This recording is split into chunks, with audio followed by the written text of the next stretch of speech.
Foundation Academy Kangleipak Thoubal Awang Leikai ki Chahi Khuding ki Pangthoktuna LAKPAGUM Chahi ASIGI OINASU Taranithoi SUBA Annual Literary Mid-Cum Prize Distribution ki THOURAM ngasidagi Academy ASIGI Complex ta HOUDOKKHRE Numit humni chathakadaba Literary Mid-Cum Prize Distribution HOUDOKPAGI THOURAM da ZEO John 3 Thoubal Y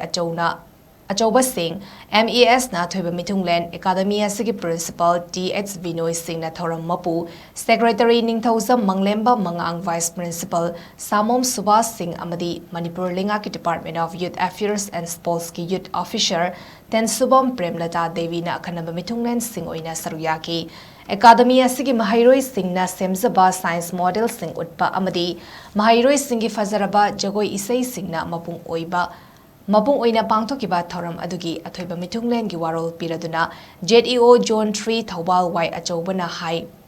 hauziki matamasi yamna competitive oire mamangda jinfa pubagi lairik khutam adu oidre maramasina angang singbu makhongdagi hauraga tamliba mahai adu mamuttana khanghanba mathautai ngasigi mahairoi aduga tungina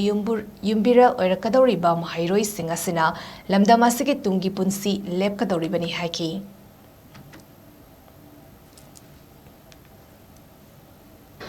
Angang singsi magi potential sa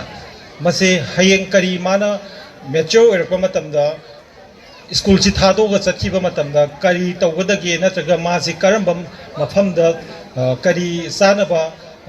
takpi tambiraga magi skill development mayam ama sagalaga kanagumba angang kharadi aikoina hena B.Ed tawrokba du tawrokba matamda khangi sinanga adi individual differential loi leibane Aigi saduna laik yam phaba kharana phattaba aigi isana laik ko yam haiba kharana haitaba adu aikoina laik pa natraga laik hai natraga ma je adu tobunga mi haibki khantokpagi matam du natre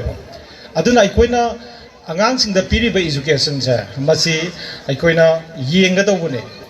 yengaga hayeng tungi magi punsi si sagatpa ngamnaba aikoina bookworm khatang oiraga Hayeng mai pakpa mi ama oigani haibagi matamda hogiti natre